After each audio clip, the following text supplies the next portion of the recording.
श्री शिवाय नमस्तुभयम। दोस्तों, आप सभी लोग जानते हैं कि 10 जनवरी 2025 यानी शुक्रवार को पड़ रही है पौष मास की पुत्रदा एकादशी। और दोस्तों, यह वह तिथि है जो पौष मास में पड़ने वाली सबसे बड़ी तिथि है, क्योंकि यह शुक्रवार के दिन पड़ रही है और इसका बहुत ही बड़ा और विशेष महत्व होता है। पूज्य गुरुजी ने कहा है कि अगर कभी भी मौका लग जाए और पौष महीने की शुक्रवार पुत्रदा एकादशी को पड़ जाए तो आप लोगों को एक छुटकी हल्दी वाला उपाय तो अवश्य ही करना चाहिए। इन दोनों का संयोग बहुत ही कम आता है। इसी के साथ में गुरुजी ने अपनी शिव पुराण कथा में बताया है कि इस दिन आपको एक एक छुटकी हल्दी वाला उपाय तो आपको अवश्य ही करना चाहिए, क्योंकि ऐसा दिन पूरे साल में सिर्फ एक ही बार आता है। और दोस्तों, आप सभी लोग जानते हो कि शुक्रवार पुत्रदा एकादशी व्रत का अगर सबसे बड़ा कोई उपाय है तो वह एक छुटकी हल्दी वाला उपाय है। तो दोस्तों, शुक्रवार पुत्रदा एकादशी व्रत के दिन आप लोगों को इस एक छुटकी हल्दी वाला उपाय को जरूर करना है। बहुत सारे लोग होंगे जिन लोगों ने इस उपाय को ना किया हो, मतलब पूरा साल निकल गया, उन्होंने किसी भी दिन इस एक छुटकी हल्दी वाला उपाय को ना किया हो। पर दोस्तों, आपके पास एक आखिरी मौका बचा हुआ है, जो कि 10 जनवरी शुक्रवार पुत्रदा एकादशी व्रत के दिन है। इस दिन आप लोगों को इस वाले उपाय को जरूर कर लेना है। भले ही आपने पूरे महीने भर इस उपाय को ना किया हो, पर अगर आपने इस पौष महीने के शुक्रवार पुत्रदा एकादशी व्रत के दिन अगर इस वाले उपाय को कर लिया तो आपको इस उपाय को करने का वह फल मिलेगा जिसकी आपने कभी कल्पना भी नहीं करी होगी। इसीलिए आप लोग इस वाले उपाय को एक बार जरूर कर लेना है, ताकि आप लोगों के हाथ से यह मौका ना जा सके और आपको इस उपाय को करने का फल मिल सके। दोस्तों, यह उपाय पंडित जी ने अपनी अभी की ही श्री शिव महापुराण की कथा में बताया है। जी, इस उपाय को आज हम आपको बहुत अच्छे से समझाने वाले हैं। इस वीडियो को देखने के बाद इस उपाय को समझने के लिए आपको कोई और वीडियो को देखने की जरूरत नहीं पड़ेगी। तो चलिए दोस्तों, उपाय को शुरू करते हैं। देखिए, यह इस पौष महीने के शुक्रवार पुत्रदा एकादशी व्रत के दिन यह इतना खास होता है, इतना महत्वपूर्ण होता है। देखा गया है कभी कभी बड़े बड़े पूजा पाठ अनुष्ठान से जो मनोकामना पूर्ण नहीं होते, वह पौष महीने की शुक्रवार पुत्रदा एकादशी व्रत के दिन एक छोटे से उपाय करने से ही आपकी मनोकामना पूर्ण हो जाती है। और बहुत सारे लोगों ने इस उपाय को किया भी है और उनको इस उपाय को करने का फल भी जरूर मिला है। अगर आप लोग भी इस उपाय को करना चाहते हैं तो आप इस उपाय को पहले अच्छे से समझ लेना, सुन लेना, उसके बाद करना। आपको इस उपाय का फल जरूर मिलेगा और इस उपाय को कर लेने से आपके घर में चाहे किसी भी प्रकार की दुख और समस्या क्यों ना चल रही हो, आपको उसका कारण भी नहीं पता है कि भाई यह समस्या किस कारण से चल रही है। उसका कुछ भी कारण हो सकता है, जैसे पितृदोष हो सकता है या किसी भी तरह का मंगल दोष भी हो सकता है। तो इस दिन आप लोगों को यह वाला उपाय कर लेना है। यह एक ऐसा उपाय है जिस उपाय को अगर किसी विशेष दिन पर किया जाए तो भाई उस विशेष दिन का जो है वह तो हमें मिलता ही मिलता है। पर हमने उस दिन पर इस उपाय को किया है तो हमें उससे भी बड़ा फल मिलता है, और फल बहुत जल्दी मिलता है, क्योंकि आप इस उपाय को बहुत ही बड़े और विशेष दिन पर कर रहे हो। तो चलिए अब उपाय के बारे में बात करते हैं। लेकिन उससे पहले आप लोगों को यह जानना आवश्यक है कि आखिर यह उपाय किस समय करना है, किसको करना है और कैसे करना है। तो चलिए हम आगे आपको वीडियो में एक एक करके बता देते हैं। लेकिन उससे पहले अगर आप लोग हमारे चैनल पर पहली बार आए हैं या फिर मेरी आवाज आज पहली बार सुन रहे हैं तो हमारे चैनल को सब्सक्राइब जरूर कर लेना और इस वीडियो को लाइक करके कमेंट बॉक्स में श्री शिवाय नमस्तुभ्यम ओम नम शिवाय जरूर टाइप कर देना। तो दोस्तों, इस एक छुटकी हल्दी वाला उपाय को हमें इस शुक्रवार पुत्रदा एकादशी व्रत के दिन कैसे करना है, किसको करना है, किस समय करना है और कहां पर करना है, यह सारे सवालों के जवाब आपको इस वीडियो में मिल जाएंगे। और जो ये वीडियो देखेगा भाई, उसको एक छुटकी हल्दी वाला उपाय जरूर करना चाहिए, क्योंकि इस दिन हल्दी का भी बहुत ही बड़ा और विशेष महत्व होता है। और जब बात आ जाए एक छुटकी हल्दी वाला उपाय की, तो यह सोने पे सुहागा वाली बात हो जाती है और यह एक बहुत ही बड़ा उपाय हो जाता है इस शुक्रवार पुत्रदा एकादशी व्रत का। तो अब दोस्तों, इस एक छुटकी हल्दी वाला उपाय को आखिर करना किसको है, सबसे पहले हम लोग वह बात जान लेते हैं। तो देखो, घर की जो बड़ी माताएं बहनें होती हैं उन माताओं बहनों में से कोई भी एक बड़ी माता बहन इस वाले उपाय को कर सकती है। और दोस्तों, अगर आप चाहें तो अपने घर में से सभी सदस्यों को भी इस उपाय को करवा सकते हैं। अगर किसी व्यक्ति की खुद की कोई मनोकामना है, खुद की कोई दुख और परेशानी है जो कि वह अपने लिए ही करना चाहता है, इस वाले उपाय को तो वह खुद अपने लिए भी कर सकता है। बाकी अगर कोई घर में से ऐसा है जो कि अपने पूरे घर परिवार की सुख और शांति के लिए यह वाला उपाय करना चाहता है, तो भाई वह भी कर सकता है, उसमें भी कोई दिक्कत वाली बात नहीं है। कहने का मतलब यह है कि इस उपाय को हर एक सदस्य भी कर सकता है और पूरे घर परिवार के सदस्य के लिए घर की बड़ी माताओं बहनों में से कोई एक माता बहन भी कर सकती है। माताएं बहनें अगर घर में उपस्थित ना हो या वह यह वाला उपाय ना कर पा रही हो, तो फिर घर का कोई बड़ा सदस्य भी इस एक छुटकी हल्दी वाला उपाय को कर सकता है, चाहे फिर वह पुरुष ही क्यों ना हो, उसमें कोई भी दिक्कत वाली बात नहीं है। उसके बाद में दोस्तों, जो अगला प्रश्न निकल कर आता है वो यह आता है इस उपाय को लेकर कि आखिर इस उपाय को हमें किस समय करना है, सुबह के समय करना है कि शाम के समय करना है। तो देखो, इस वाले उपाय को आप लोग सुबह के समय भी कर सकते हो और शाम के समय प्रदोष काल में भी कर सकते हो। अब अगर आप पूछो कि भाई सबसे उत्तम समय कौन सा रहेगा इस एक छुटकी हल्दी वाला उपाय को करने का, तो हम आपसे बस यही कहेंगे कि इस उपाय को आप सुबह के समय करेंगे तो ज्यादा बेहतर होगा। बाकी अगर प्रदोष काल शाम के समय भी करेंगे तो भी अच्छा होगा, उसमें कोई भी दिक्कत वाली बात नहीं है।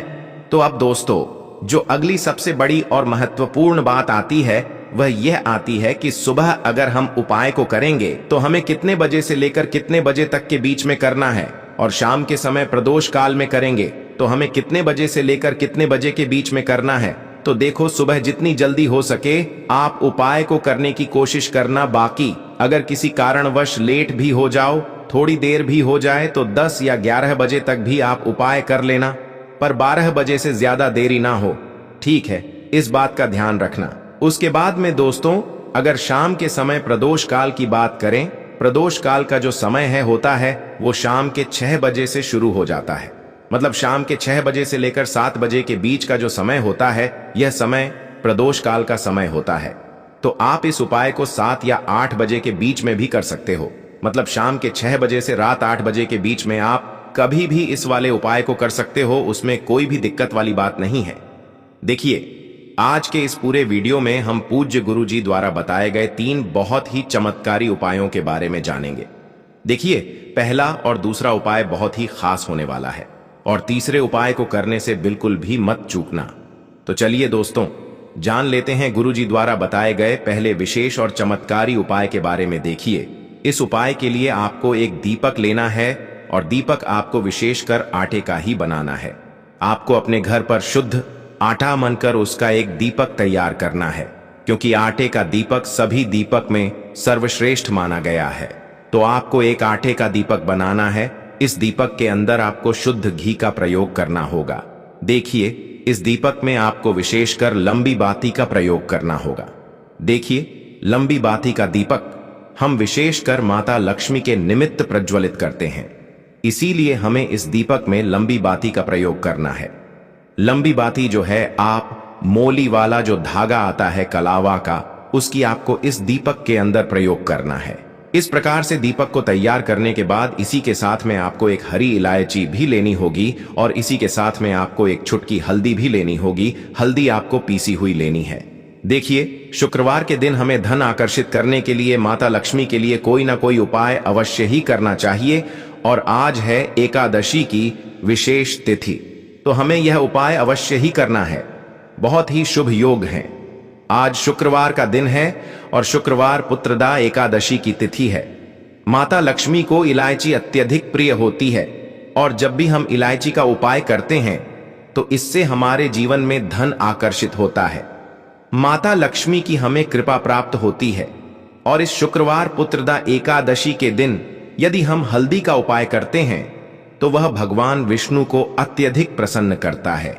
देखिए, इन सभी सामग्रियों को लेकर के आपको पहुंच जाना है अपने घर पर तुलसी जी के पौधे के पास में। देखिए, यह उपाय आप तुलसी जी के वहां पर भी कर सकते हैं, और आपके घर के मंदिर में भगवान विष्णु का कोई भी स्वरूप है, चाहे लड्डू गोपाल जी हैं तो उनके सामने भी आप कर सकते हैं। लेकिन आपको ध्यान रखना है कि यह उपाय आपको विशेषक शाम को सूर्यास्त के बाद ही करना है, यानी कि रात्रि में आप किसी भी समय कर सकते हैं। देखिए, शुक्रवार पुत्रदा एकादशी की तिथि है, इसीलिए आपको तुलसी जी को स्पर्श नहीं करना है। आपको तुलसी जी के पास में यह जो दीपक है, सबसे पहले तो इसे रख देना है। ध्यान रखें, इस दीपक की जो बाती है जिसमें आपने मौली वाले धागे का प्रयोग किया है, उसकी बाती का मुख आपको उत्तर दिशा में रखना है। अब देखिए, इस दीपक को आपको प्रज्वलित कर देना है और आपको 11 बार ओम महालक्ष्मी नमः इस मंत्र का आपको स्मरण कर लेना है और यह एक हरी इलायची आपको उस दीपक के अंदर डाल देनी है। फिर इसके बाद 11 बार आपको ओम नमो भगवते वासुदेवाय इस मंत्र का जाप करना है और यह एक चुटकी हल्दी आपको उसी दीपक के अंदर डाल देनी है। तो हरी इलायची को डालते समय आपको ओम महालक्ष्मी नमः इस मंत्र का जाप करना है और हल्दी को डालते समय आपको ओम नमो भगवते वासुदेवाय इस मंत्र का जाप कर लेना है।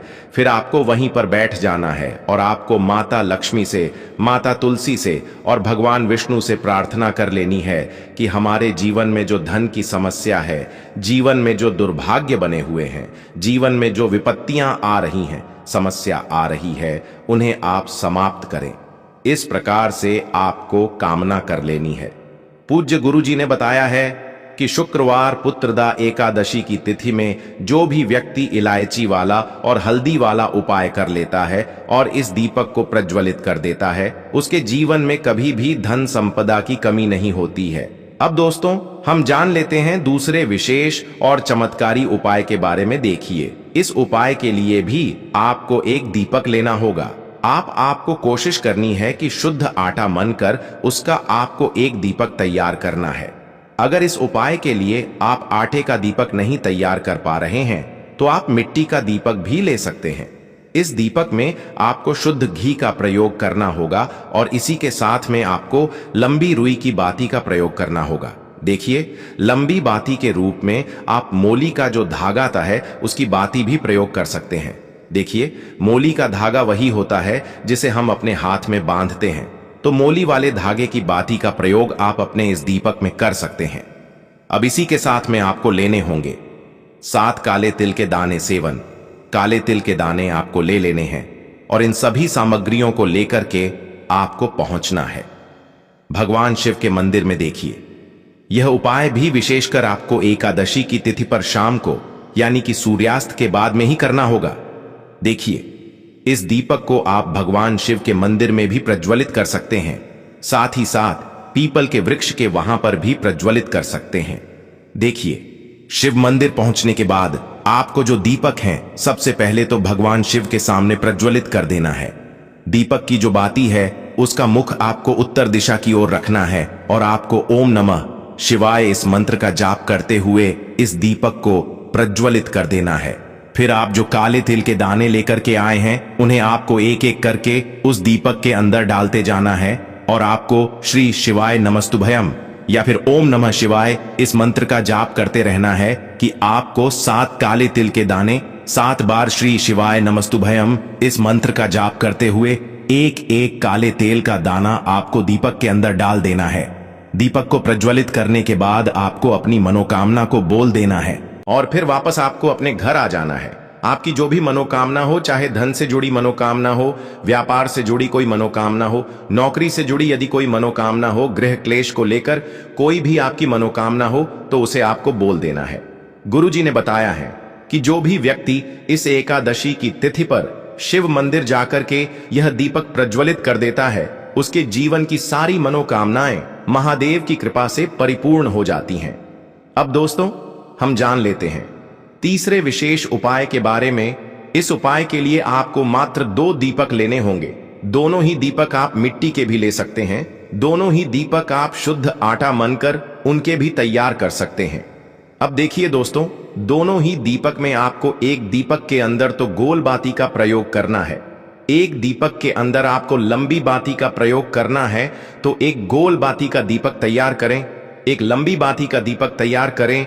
लंबी बाती का जो दीपक है उसमें आपको मौली वाला जो धागा आता है कलावा का, उसी बाती का प्रयोग करना है और दोनों ही दीपक के अंदर आपको शुद्ध घी का प्रयोग करना होगा।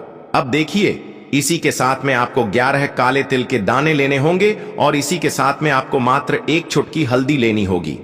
अब दोस्तों, ये सभी सामग्री लेकर के आपको पहुंच जाना है सूर्यास्त के बाद रात्रि के समय, जहां कहीं भी अपने घर में तुलसी जी का पौधा है वहां पर देखिए दोस्तों, सबसे पहले तो आपके पास जो गोल बाती का दीपक है उसे आपको तुलसी जी के पौधे के पास में प्रज्वलित कर देना है। ओम नमो भगवते वासुदेवाय नमः इस मंत्र का जाप करते हुए ध्यान रखें। इस दीपक को प्रज्वलित करते समय आपको तुलसी जी को स्पर्श नहीं करना है।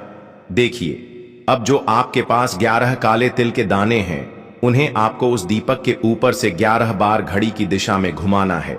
आपको अपनी नाम और अपनी गोत्र को बोलना है और इन काले तिल को आपको उस जलते हुए दीपक के अंदर डाल देना है। देखिए, काले तिल जो हैं भगवान विष्णु को अत्यधिक प्रिय होते हैं।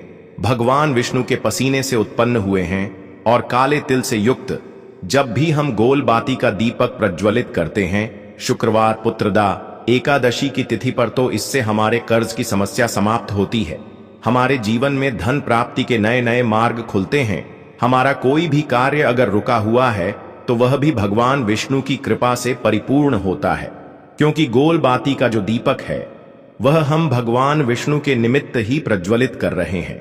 अब दोस्तों, अब जो आपके पास अंत में एक लंबी बाती का दीपक बचाए, एक छुटकी हल्दी बची हुई है, उसे आपको अपने घर के मंदिर में जहां कहीं भी माता लक्ष्मी की मूर्ति है, प्रतिमा है, जो भी हैं, उनके सामने आपको लंबी बाती का दीपक सबसे पहले प्रज्वलित करना है।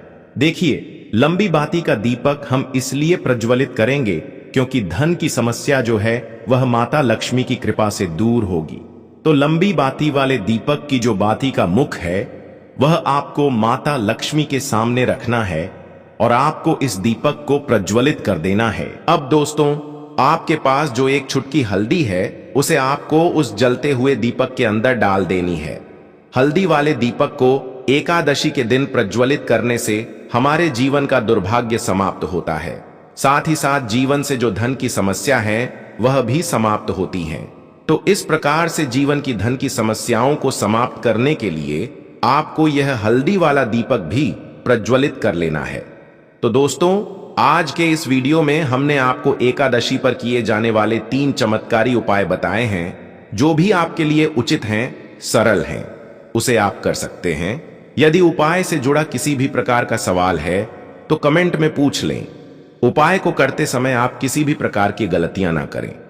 श्री शिवाय नमस्तुभयम। हर हर महादेव।